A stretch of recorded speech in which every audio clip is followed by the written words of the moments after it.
Veranda IAS, where your dream becomes reality. Hello everyone, welcome to the daily current affair analysis from Veranda IAS. Today, we are going to see some of the important current affair topic from the day of 18th of May 2023, and let us first discuss about the topics that we are going to discuss for the day. First topic will be Kerala, an exemplary story in palliative care, which will be an editorial analysis which can be mapped to GS2 governance related to issues relating to development and management of social sector or services related to health. Second topic will be India, European Union explore ways to resolve carbon border tax. That is GS3, economic development, sustainable development, carbon tax. Moving on to the first topic, Kerala, an exemplary story in palliative care. First of all, let us understand what is the context of this news.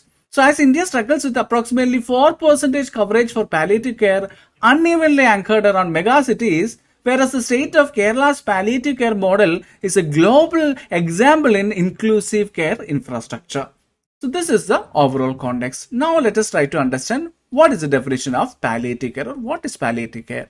So, it is an approach that improves the quality of the life of patients, which includes adults and children, not only patients and also their families who are facing problems associated with life-threatening diseases. So these life-threatening diseases includes a wide range of diseases like that of chronic diseases such as cardiovascular diseases, cancer, chronic respiratory diseases, AIDS, as well as diabetes also. So this palliative care prevents and relieves suffering of these patients through early identification, correct assessment, and treatment of pain and other problems, whether it is physical, psychosocial, or whether it is spiritual. Now let us understand what are the barriers or challenges to palliative care. So each year, an estimated 56.8 million people are in need of palliative care, most of whom live in low as well as middle income countries. So national health policies and systems, they often do not include palliative care at all.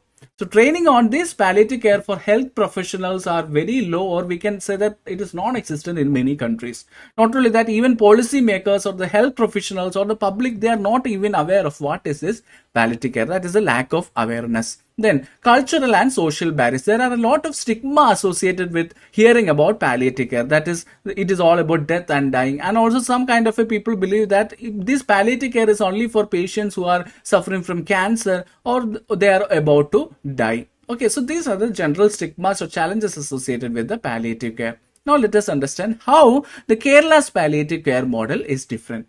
So the services that is provided through Kerala Palliative Care is free of cost, and that is based on a community-led project, which will be in a home care model also. So we can see that they are providing a holistic cover of different aspects, which includes physical care, psychosocial, spiritual, and economic support also. And we can see that it is completely free of cost, and it is an example of cost-effective and a community-based approach because it is ideally fit for resource-poor countries like that of India. And it is working based on a voluntary efforts with the multidisciplinary teams. That is, it is a completely working based on voluntary activity or participation of different people, including nurses, doctors, etc. So as the resources are raised from the community itself, the Kerala model is highly sustainable. How they are going to raise money or resource from the community itself? Through micro donation, through different innovative projects also, etc. Moving on to the next topic. India, European Union explore ways to resolve carbon border tax. Now let us see what is the context. India and the European Union are working ways to resolve a looming issue in their trade relations, that is about the carbon border tax. Also, we can see that carbon border adjustment mechanism or CBAM. So the two parties would intensify their engagements to address issues that emerge in implementation of the CBAM. So this is what the context of the news all about. So here we have to map it with our subject and syllabus and try to understand what is this carbon border tax. So you should understand that a carbon border adjustment tax is a duty on imports based on the amount of carbon emissions. Suppose if we are importing suppose the European Union is importing a product, and if its carbon emission is more, means the carbon duty will be high for that particular product. Similarly, so like if a particular product is having very less carbon emission, means that particular product have to be given while importing only very less carbon border tax also. So what will be the impact or the conclusive result as a price on carbon, it discourages emission definitely. Since European Union is putting a regulation like that, only the products with less carbon emission will be coming into the European Union. But as a result, there is a negative aspect also. It affects production and exports from different countries. That is, imports into the European Union will decrease because they are providing a stringent regulation with respect to the carbon emissions, and also duties are being added. So exports of different countries as well as imports inside European Union also will decrease as such. Okay, now let us understand about the causes behind imposing this carbon tax by European Union. So European Union and climate change mitigation. That is, the European Union has declared to cut its carbon emissions by at least 55% by 2030 compared to its 1990 level. But we can say that right now they have reduced it to approximately only 24%. Next is carbon leakage. That is, the emissions trading system of European Union makes operating within the region expensive for certain businesses. Since they are adding this kind of carbon duties, so for many companies to operate within the European Union, it becomes very, very expensive because they will have to annually pay the carbon duty tax. So what they will do, they will relocate to some other countries which have a relaxed kind of a carbon emission protocol or rules. So this is called as carbon leakage. That is, even though some companies are relocating to different parts of the world, it will also increase the total emissions in the world, and this is called as carbon leakage. So the ultimate purpose of the carbon duty tax is to reduce the carbon emissions, but what if they relocate to some other country? It is not going to give us that productivity. It will be called as carbon leakage in the layman terms. Now let us understand what are the challenges.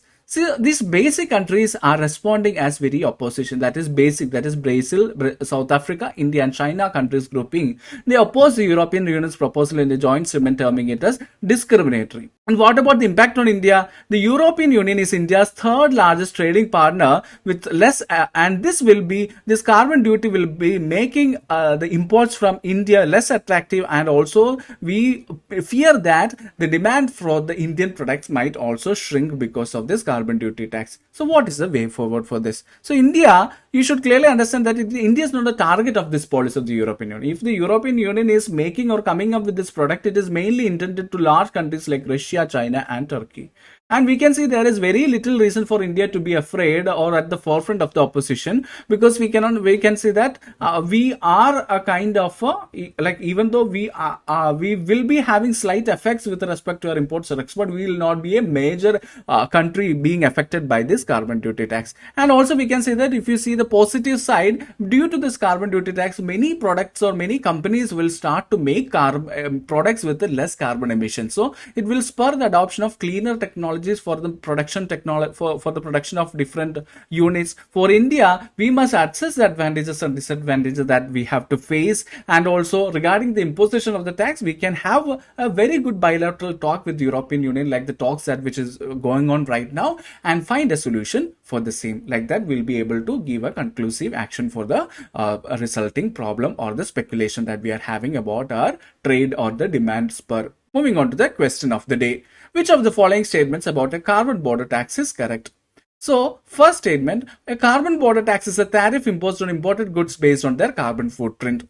Option B, a carbon border tax is a subsidy given to domestic industries to encourage them to reduce their carbon emissions. Option C, a carbon border tax is a tax levied on carbon emissions generated within a country. Border tax is a tax imposed on individuals who consume goods and services within a high carbon footprint. So we can see that we have already discussed carbon border tax is a tariff imposed on imported goods based on their carbon footprint. So the right answer to this question is option A. I hope today's topics was very clear to you. So unless and until we meet next time, this is Prince J signing off. Thank you so much.